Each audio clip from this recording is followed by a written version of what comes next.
Welcome to wisdom.ai. ఈరోజు మనం generative AI అంటే ఏంటో చూద్దాం. అసలు ఈ జనరేటివ్ ఏఐ అంటే ఏంటి? ఈ మధ్యన ఎక్కడ చూసినా దీని గురించే కదా మాట. న్యూస్‌లో, ఫ్రెండ్స్‌తో చాలా సింపుల్‌గా దీని గురించి అర్థం చేసుకుందాం.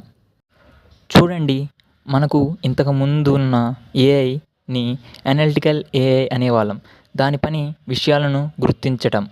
అంటే ఒక ఫోటో చూసి అవును ఇది ఒక పిల్లి అని చెప్పగలిగేది. కానీ జనరేటివ్ ఏఐ వేరు.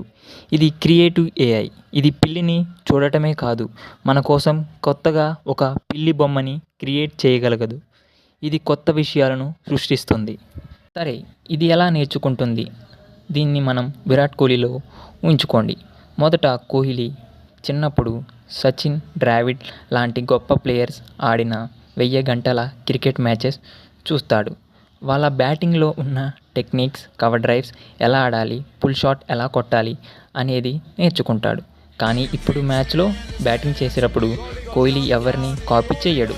తను నేర్చుకున్న స్కిల్స్ అన్నీ ఉపయోగించుకొని బాల్ ఎలా వచ్చిందో చూసి ఆ టీ20 మ్యాచ్కి తగ్గట్టు తన కొత్త షాట్ ఆడతాడు. పాస్ట్ నుంచి నేర్చుకుంటాడు, కానీ ప్రజెంట్లో కొత్త షాట్ క్రియేట్ చేస్తాడు. జనరేటివ్ ఏఐ కూడా అంతే. ఇది ఏదో పెద్ద టెక్నాలజీ మాత్రమే కాదు. ఇది మన కోసం ఒక టూల్, ఒక పనిముట్టు. దీన్ని మీ కొత్త పార్ట్నర్లా అనుకోండి.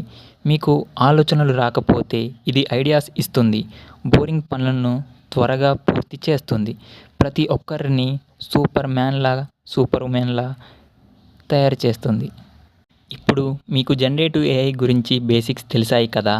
నా ప్రశ్న ఏంటంటే, మీరు ఏఐతో మొదటిగా ఏం క్రియేట్ చేయాలనుకుంటున్నారు?